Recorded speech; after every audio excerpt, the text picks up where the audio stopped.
A nombre de los profesores doctores Ricardo Mena Barreto, Flavio Noversa Loureiro, María Miguel Carvalho y Joana Covelo de Abreu, os extendemos las más cordiales bienvenidas a este cuarto encuentro de la segunda edición del ciclo de encuentros de iniciación a la investigación científica en Derecho. Es un verdadero gusto contar con vuestra presencia. Os invitamos a que nos acompañen durante toda esta jornada para transformar este espacio virtual en un auténtico laboratorio, donde la precisión científica y la calidez humana se fusionen de forma natural. Este ciclo de encuentros nació en 2024 con una premisa singular: reconocer que la investigación científica no es únicamente un ejercicio de acumulación de datos o de aplicación mecánica de protocolos metodológicos. Ante todo, un proceso de transformación intelectual que exige tanto disciplina como imaginación, tanto fidelidad a las tradiciones académicas como audacia para transgredirlas cuando resulta necesario. Aquí traducimos perplejidades en hipótesis operativas, intuiciones en arquitecturas conceptuales y fragmentos dispersos de realidad en sistemas coherentes de comprensión. Y lo hacemos siempre con una mirada protectora hacia quienes inician su andadura investigadora, ofreciéndoles no solo herramientas técnicas, sino también horizontes de sentido. Esta tarde nos acompaña la profesora doctora Sofía Cordero Molina. La profesora doctora Sofía Cordero Molina es licenciada, máster y doctora en Derecho por la Universidad de Costa Rica,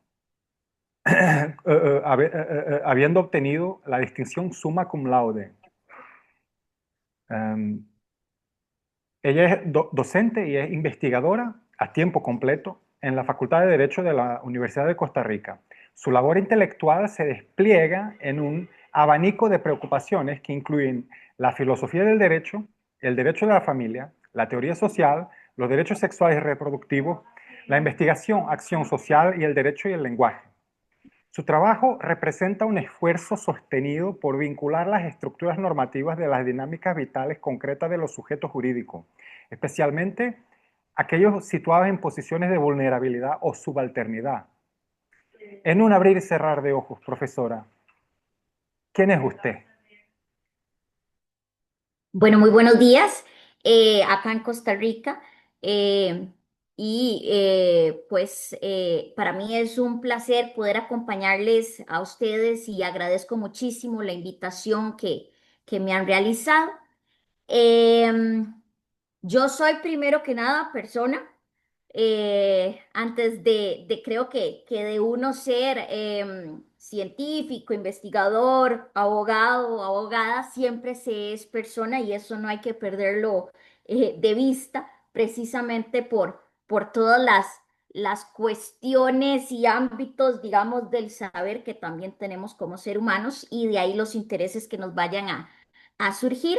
Soy profesora desde hace 19 años en la Universidad de Costa Rica a tiempo completo. En la actualidad me encuentro en tres ámbitos grandes que sería la parte de la docencia, la parte de la acción social y la parte de la investigación, que es una triada, digamos, importantísima a la hora de realizar investigación académica y con resultados de alto grado científico. Además de esto, soy una persona muy meticulosa, amante de lo que sería el derecho, la curiosidad innata en relación a temas de impacto social y como bien lo indicó el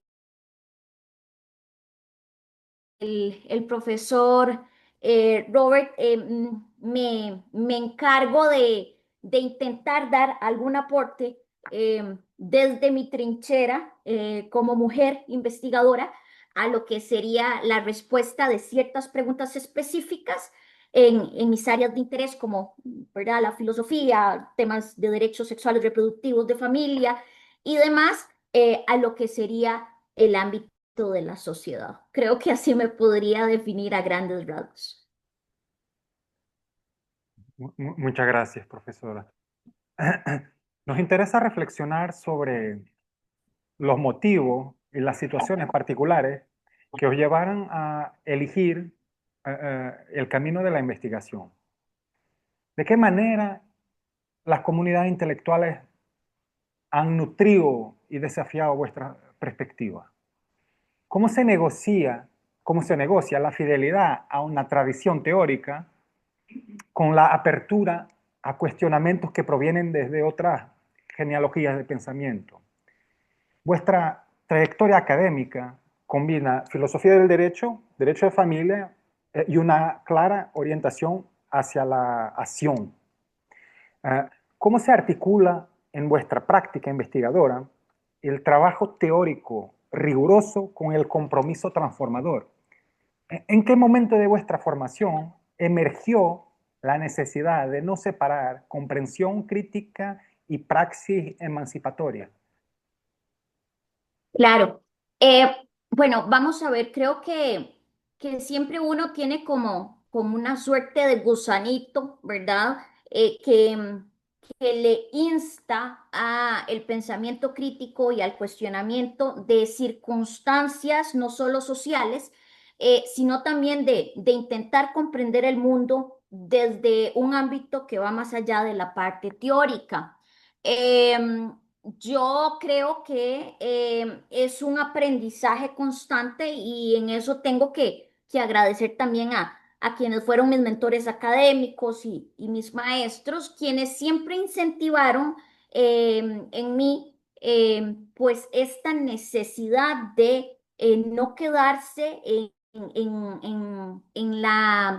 en la comprensión del derecho meramente teórico desde la parte técnica, sino que en intentar pues lograr mayores respuestas y de cuestionar quizá institutos que han estado bajo cierto statu quo de alguna manera u otra. Entonces creo que esto pues ya uno lo trae, pero al mismo tiempo lo desarrolla y lo va aprendiendo sobre la marcha. Yo comencé muy joven, a los 22 años, como docente y bueno, ya a lo largo, digamos, de la trayectoria, tanto a nivel de estudios y demás, empieza uno a ver realidades que poseen como ciertos huecos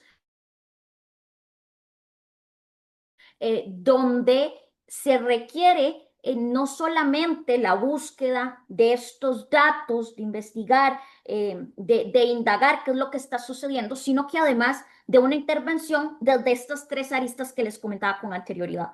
La parte de la acción social para ir a hacer investigación de campo, para ver cómo están sucediendo las cosas in situ, y la parte, digamos, propiamente de la investigación a nivel de institutos, de investigaciones jurídicas, ¿verdad? A nivel de lo que sería la parte académica es muy enriquecedora.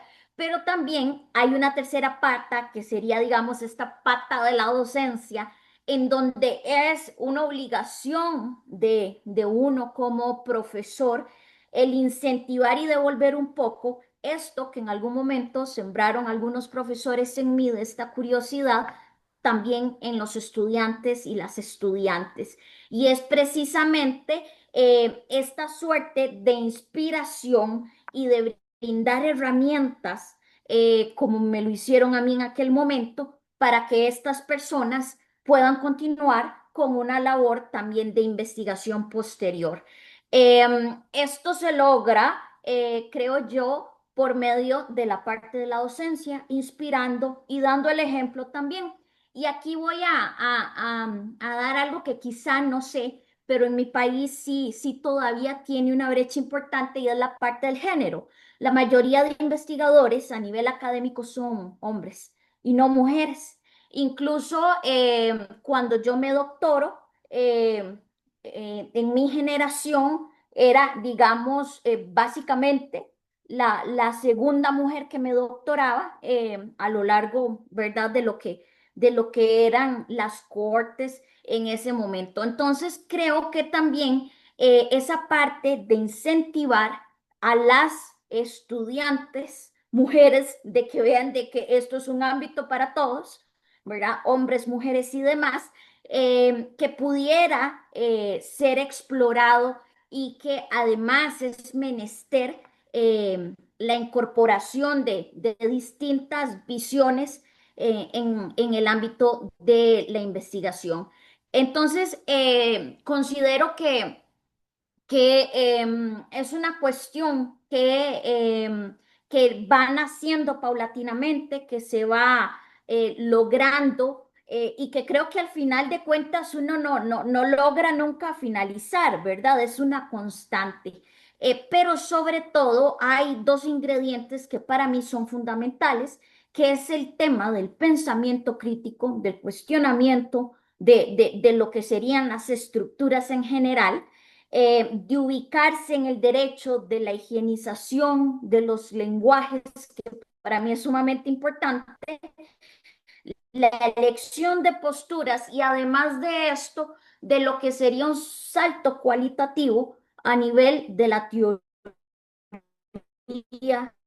y la parte práctica, ¿verdad? Lograrnos, sino que intentar hacer una incidencia de las estructuras sociales. Profesor Sergio, ¿quiere añadir algo a este respecto? Sí, apenas para complementar también lo que nos decía la profesora Sofía, que creo que a lo largo de estas sesiones de ciclos que estamos teniendo ahora, nuestros otros invitados también mencionaban de cómo la investigación llega a nuestra vida o a nuestra carrera profesional eh, a partir de diferentes vías. En el caso de la profesora Sofía menciona cómo a partir de la docencia y la necesidad de poder incentivar a los alumnos a hacer investigación y de transmitir conocimiento es que nace esa preocupación pasión y ese interés por hacer investigación. Y creo que también me parece un percurso y un camino que es interesante.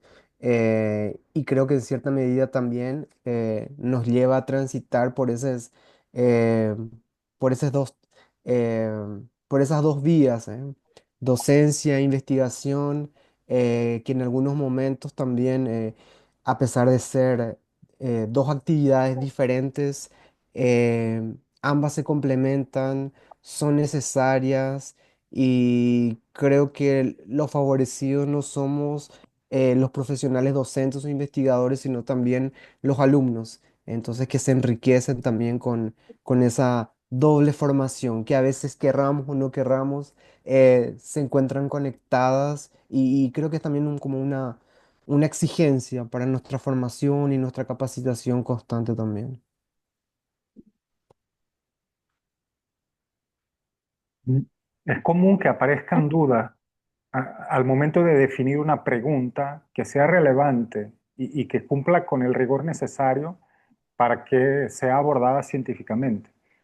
Eh, ¿De qué modo emplear la reflexión crítica para identificar inconsistencias, lagunas, tensiones o, o otros problemas en el conocimiento que hemos heredado y que puedan generar una línea científica genuina o conducir a una renovación de la tradición investigadora? Y profesora Sofía, cuando se investiga en ámbitos tan sensibles como el derecho de familia o los derechos sexuales reproductivos, ¿cómo se construye un objeto de estudio que sea a la vez científicamente riguroso y éticamente responsable respecto a las vidas concretas que esas normas regulan o desregulan? Claro. Bueno, vamos a ver. Eh, Hay una cuestión de la que yo parto y aquí es un poco por mi formación o de formación filosófica y es que yo intento siempre ubicar a los estudiantes en un plano de axioma dicotómico de lo que serían las ciencias exactas y las ciencias de pensamiento humano, como lo son, digamos, el derecho y pues las demás ciencias sociales. En general, tenemos que partir de la realidad de que nos ubicamos en un plano del debe ser, y no, digamos, Deleuze como sería la matemática pura y pues estas ciencias más exactas. Entonces, partiendo de esta realidad, para no caer en una falacia naturalista, vamos a tener toda una serie, por así decirlo, de lineamientos que nos permitan desde un punto de vista plausible, ¿verdad? Y ya no estamos hablando de un tema de veracidad, de falsedad, ¿verdad? Que es muy propio del discurso, del método científico de estas otras ciencias, sino desde la argumentación, la lógica, un poco otras herramientas más acordes a lo que serían estos planos de axioma dicotómicos del derecho, poder ubicarnos en eso. Pero es una realidad de la cual tenemos que partir, ubicarnos en lo que sería nuestro tipo de ciencia. Una vez que hacemos esto, pues ubicarse en el tipo de derecho que se quiere investigar, que no todos son, pues, iguales, como usted bien lo indica, hay unos más sociales, unos más sensibles a nivel ético y demás.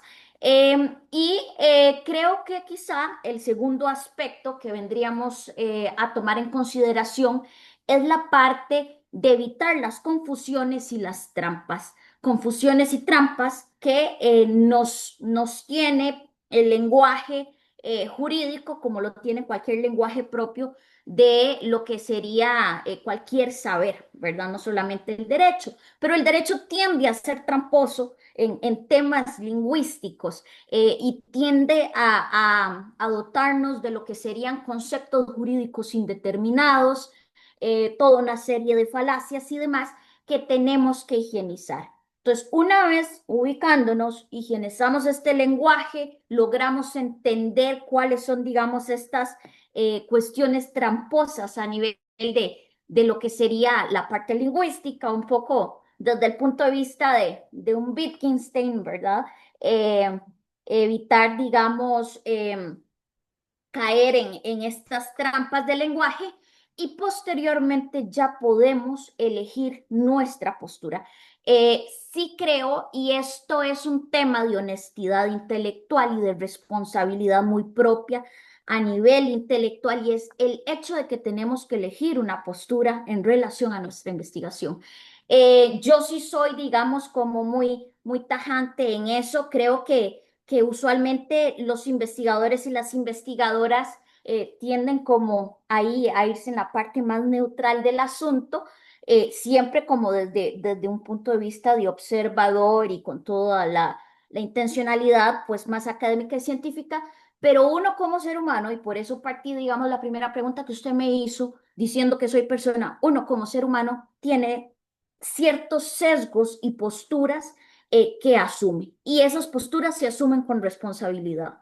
Entonces, saber que es una postura que asumo con responsabilidad, que es determinada y que además me voy a guiar por esta parte, sin que esto signifique que no voy a estudiar lo contrario, más bien estudio todo porque por ahí es donde viene la falencia y por ahí es donde vienen las preguntas.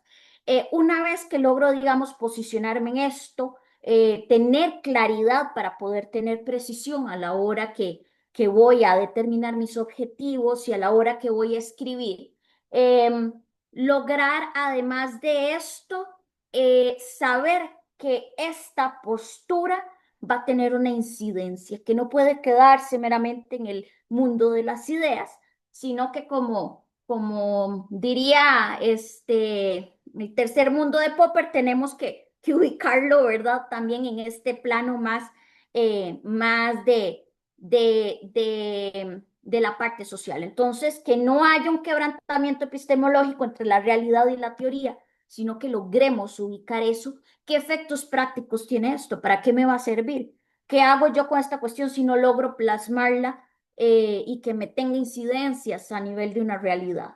Entonces, creo yo que con estos cuatro pasos logramos implementar algo que sería un tipo de metodología realista a nivel del derecho.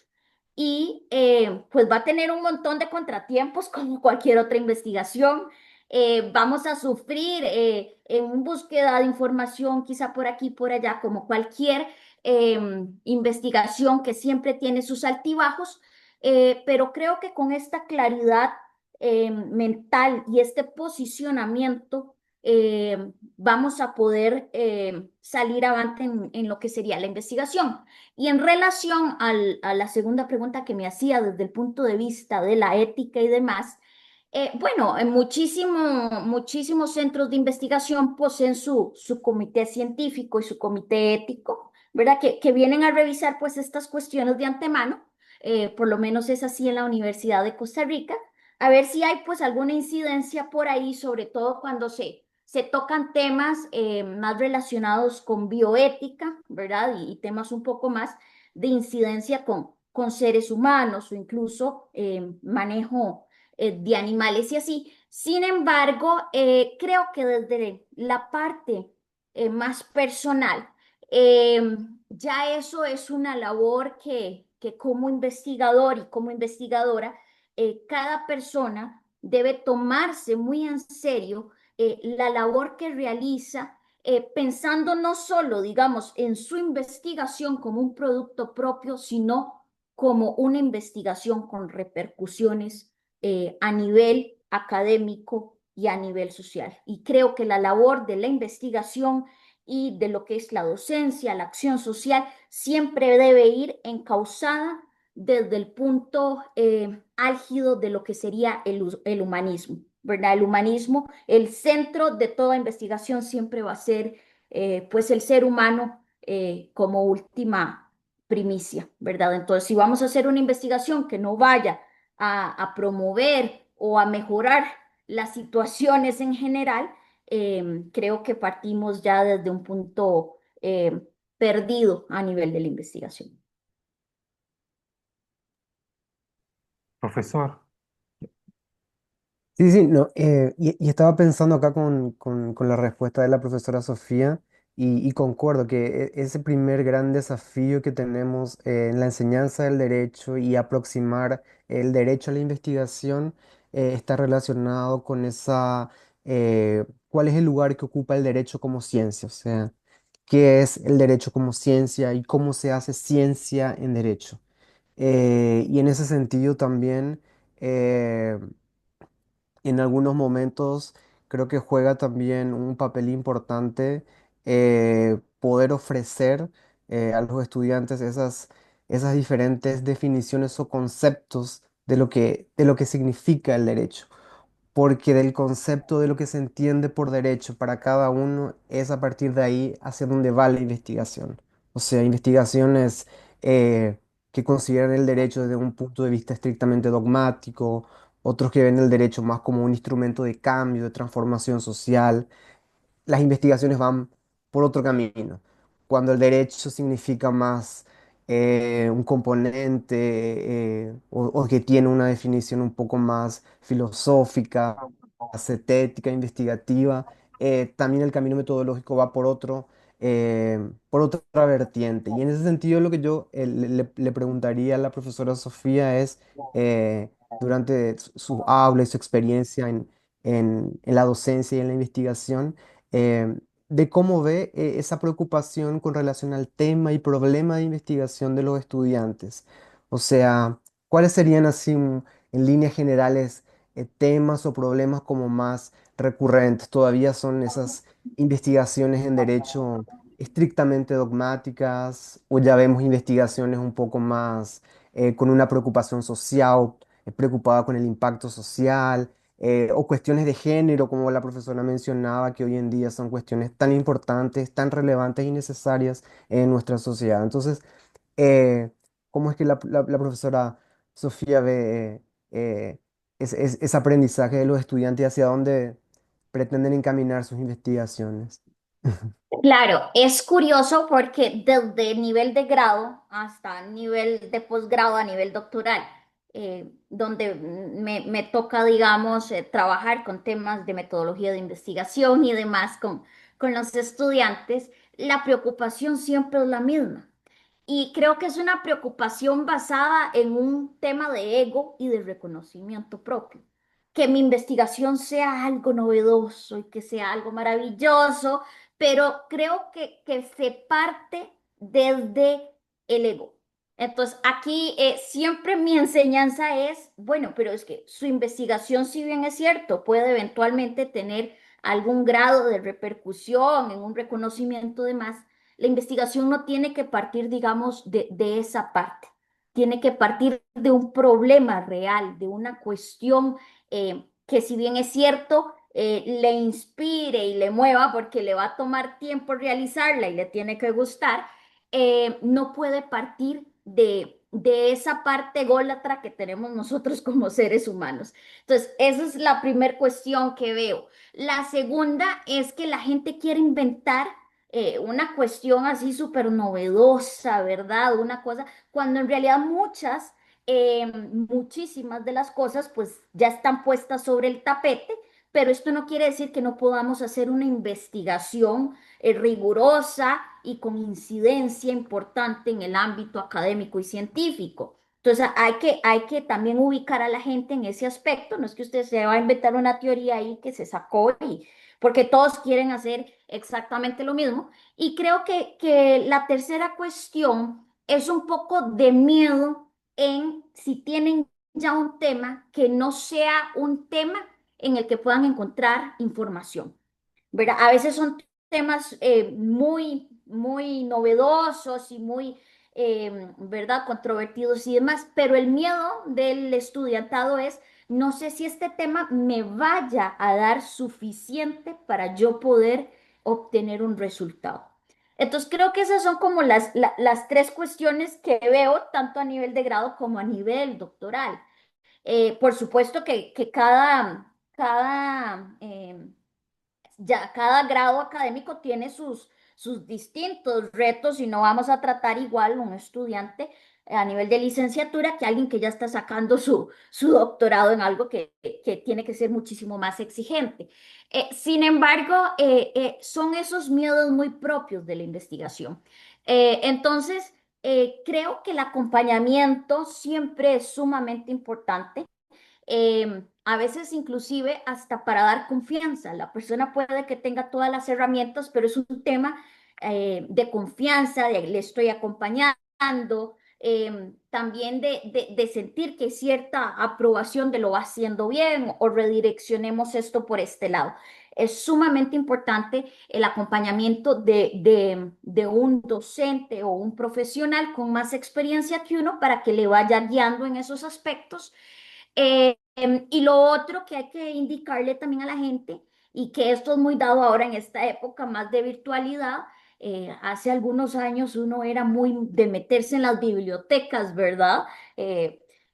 Ahora se viene con un chip de que todo lo puedo encontrar acá en la computadora y hasta cierto punto sí, pero hay igual que incentivar este tema de que la investigación no es solamente la búsqueda de información que yo encuentro a nivel de Internet. La investigación también es trabajo de campo, la investigación también es ir a tocar puertas, es ir a archivos, hay bibliotecas, hay información que no está necesariamente en línea y eso es incómodo. Y creo que en los últimos años a lo que son los estudiantes no les gusta incomodarse mucho. Y para mí, digamos, es necesario ponerse las botas y ir a hacer ese trabajo incómodo que muchas personas no consideran que no es necesario. De lo contrario, la investigación es muy superflua, ¿verdad? Entonces, sí creo que eso se liga también al asunto de que el tema no solamente tiene que ser un tema con incidencia a nivel, ¿verdad?, del derecho, de orden pragmático y demás, sino que es un tema que me tiene que gustar, porque si yo me tengo que poner las botas para ir a investigar, tiene que ser algo que a mí me apasione hasta cierto punto. De lo contrario, va a ser un dolor de cabeza terrible.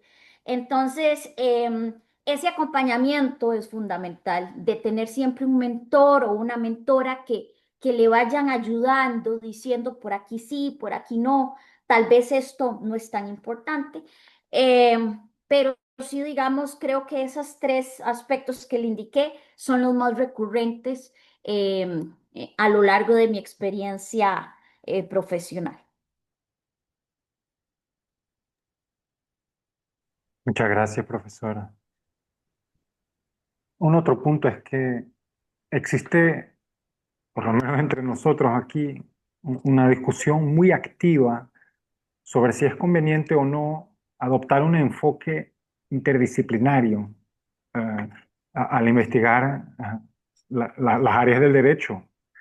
Eh, ¿Cómo estructurar los procesos de colaboración cuando investigadores de formaciones distintas tienen que construir un entendimiento común sobre un objeto complejo, casi como si se tratara de fundar una nueva familia intelectual? Uh, y además, vuestro trabajo transita entre filosofía del derecho, teoría social, estudio de género, filosofía del derecho y lenguaje, etcétera. ¿Cómo se construye un lenguaje común que permita a estas tradiciones no solo coexistir, sino efectivamente comunicar y fertilizarse unas a las otras? ¿Qué ejercicios intelectuales concretos practica usted para evitar que la interdisciplinaridad devenga un eclectismo superficial? Ujú, ujú. Bueno, eso es una pregunta muy interesante.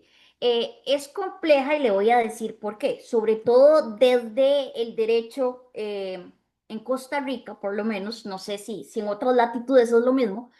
A pesar de que somos una ciencia social, por alguna razón nos separamos un poco. Y yo creo saber la razón. La incidencia práctica del derecho es mucho más inquisitiva y es verdad que la incidencia quizá de otras ciencias del saber del pensamiento humano.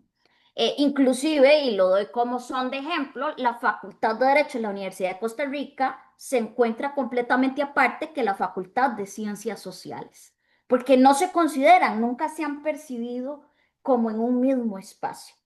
Creo que esto es parte de una madurez académica. Uno con los años lo va entendiendo, que usted no es un universo en sí mismo y que requiere de la colaboración interdisciplinaria y transdisciplinaria de otras ciencias, no solo sociales, también exactas, ¿verdad? Genética, medicina, matemática, para un montón de aspectos, precisamente porque debido a estas falencias propias de la ciencia jurídica en lo que sería su metodología no exacta, necesitamos, y cuando digo necesitamos es porque hay esa necesidad de incorporar otros saberes a lo que sería nuestra propia investigación.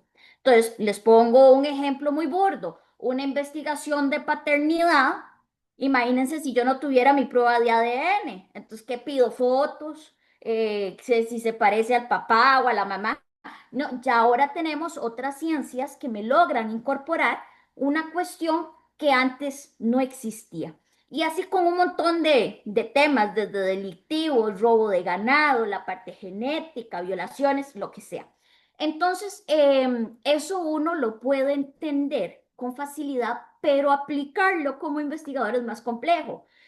Por un tema, como les mencionaba, de madurez en la parte de investigación académica. Sin embargo, por ejemplo, por lo menos en mi experiencia universitaria, los estudiantes desde primer año tienen que recibir lo que llaman cursos de servicio con todas las carreras.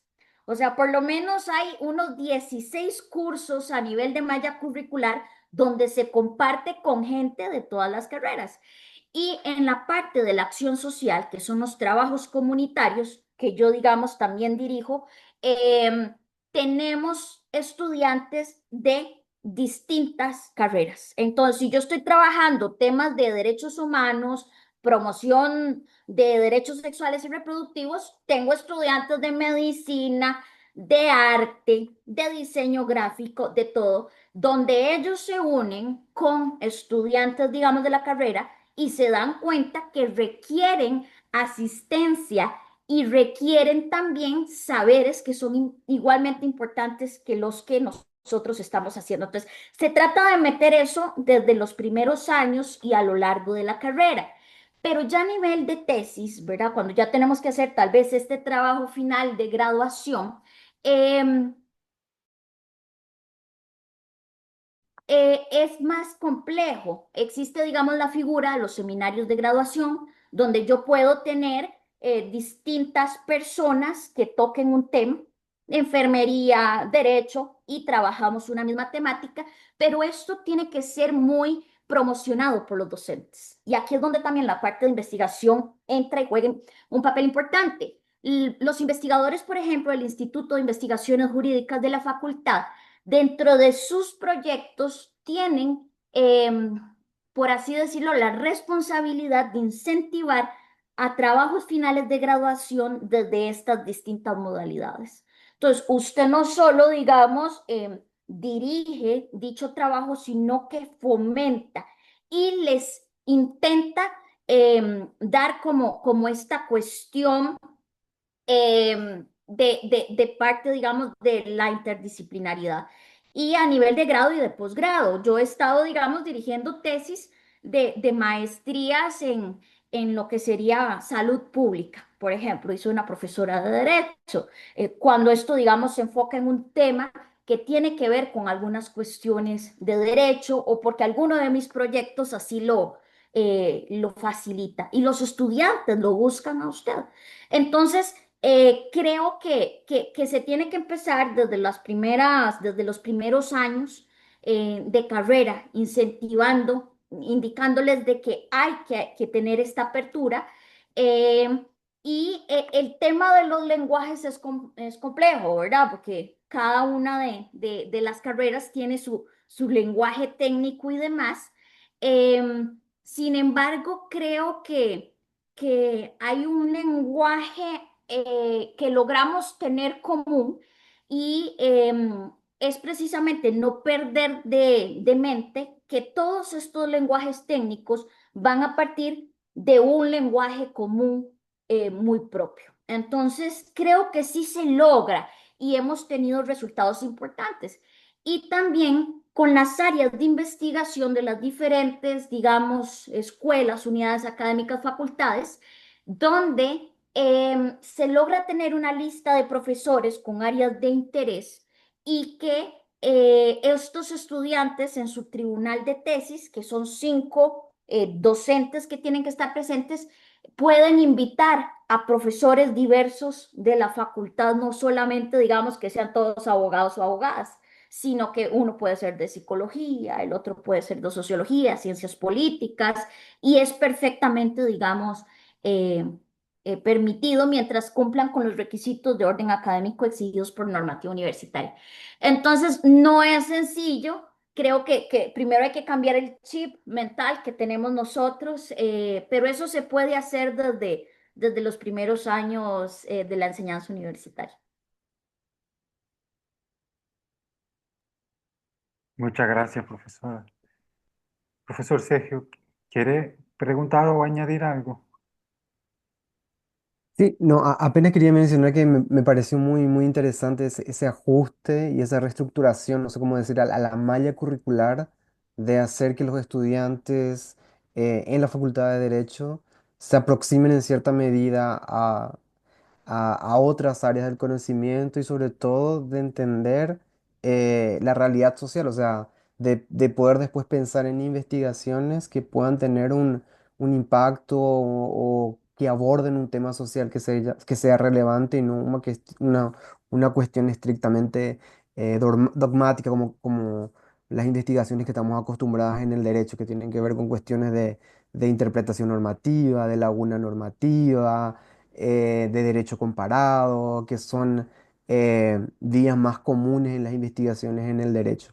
Pero como decía la profesora, creo que es un gran desafío y es un desafío por un lado institucional de cambiar el chip, como decía la profesora, pero al mismo tiempo también de poder eh, incentivar a los estudiantes a realizar ese tipo de investigaciones con un carácter más interdisciplinar. Y ahí yo pregunto si probablemente como eh, los estudiantes de la facultad ya tienen este contacto desde la graduación, cuando llegan a realizar investigaciones de grado de maestría o doctorado, no existe probablemente como una, eh, un rechazo o un desinterés en trabajar con la interdisciplinaridad dentro de la investigación.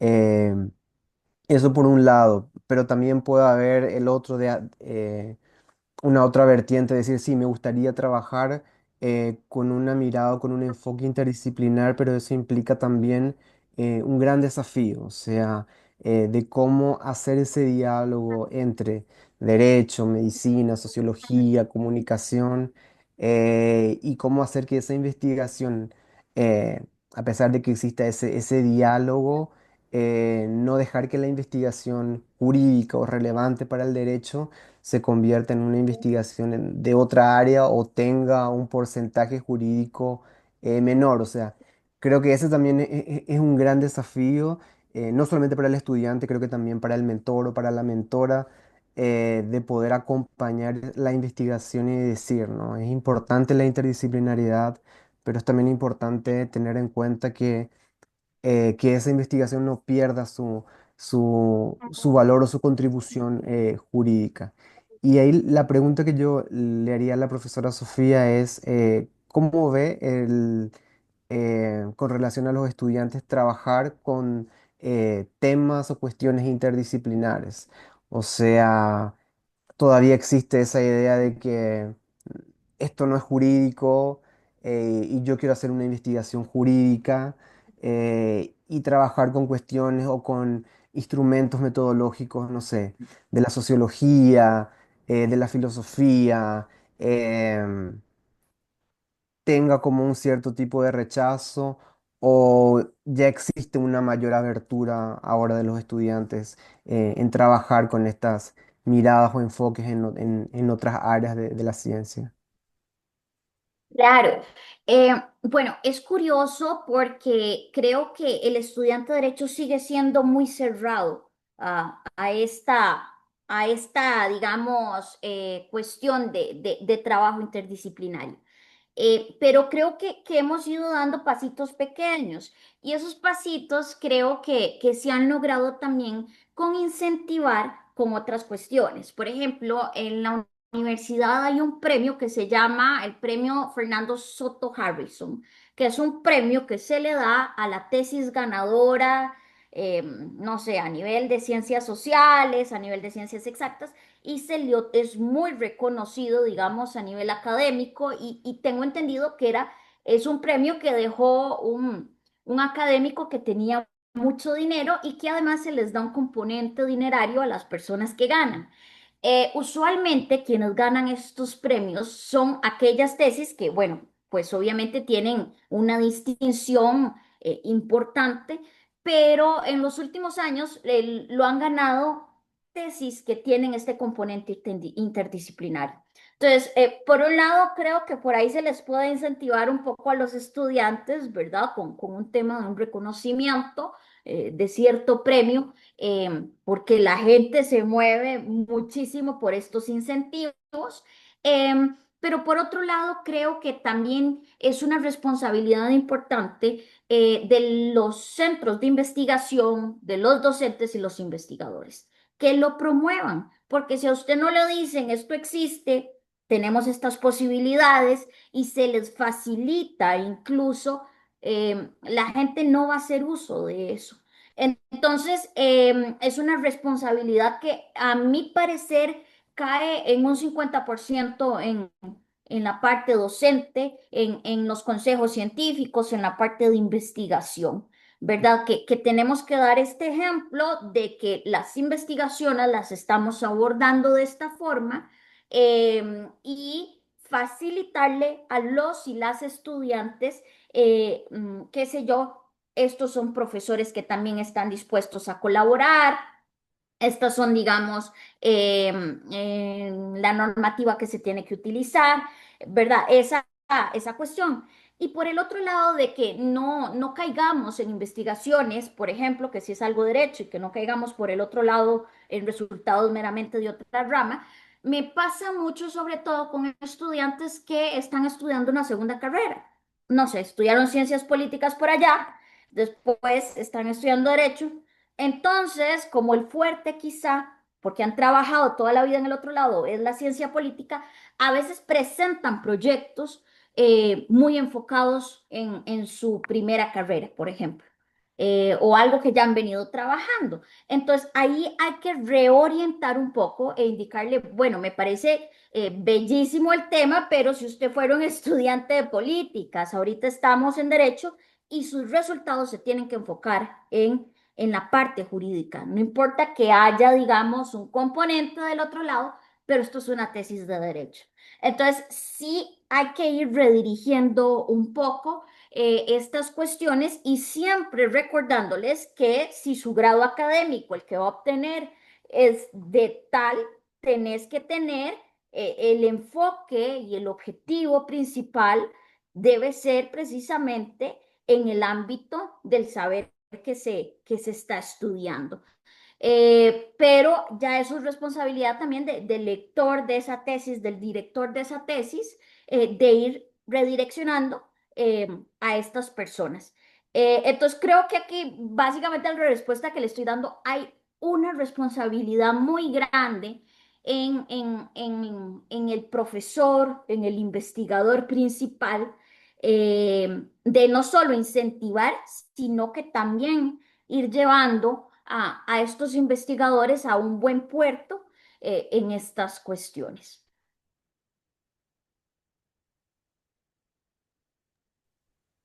Muchas gracias, profesora.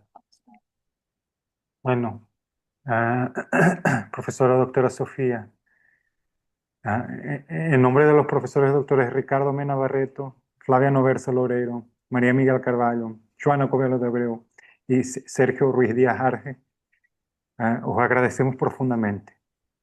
Lo que hemos contemplado aquí es una académica que, situada en su específico posicionamiento, ha rechazado la falsa dicotomía entre rigor teórico y relevancia social. Alguien que comprende el conocimiento como un organismo vivo que debe ser constantemente nutrido, cuestionado y transmitido. Muchas gracias, profesora, por recordarnos que la investigación científica es en el fondo una forma muy sofisticada de comprender y transformar el mundo en que habitamos. Un saludo de todo corazón desde Portugal y mil gracias una vez más. Gracias a ustedes por la invitación y encantadísima de haber podido participar en esta gran iniciativa que tienen ustedes. Me sumo también a las palabras de agradecimiento del doctor Robert. Creo que fue un gusto poder escucharla. Creo que esa visión también de esa preocupación por la estructura, la responsabilidad que tiene el profesor, el investigador, es sumamente importante. O sea, si queremos cambiar el chip, si queremos hacer cambios, si queremos tener investigaciones que tengan un verdadero impacto, relevancia social, es necesario también rediseñar nuestras estrategias metodológicas, pedagógicas, y entonces eso significa un compromiso profesional e institucional que también tenemos que comenzar a asumir. Y por eso también le agradezco mucho por esas ideas, por esos insights y también por la experiencia que tienen en la Universidad de Costa Rica, de poder fomentar esas investigaciones que tienen un carácter más interdisciplinar. Nuevamente, muchas gracias, profesora. A ustedes, para servirles.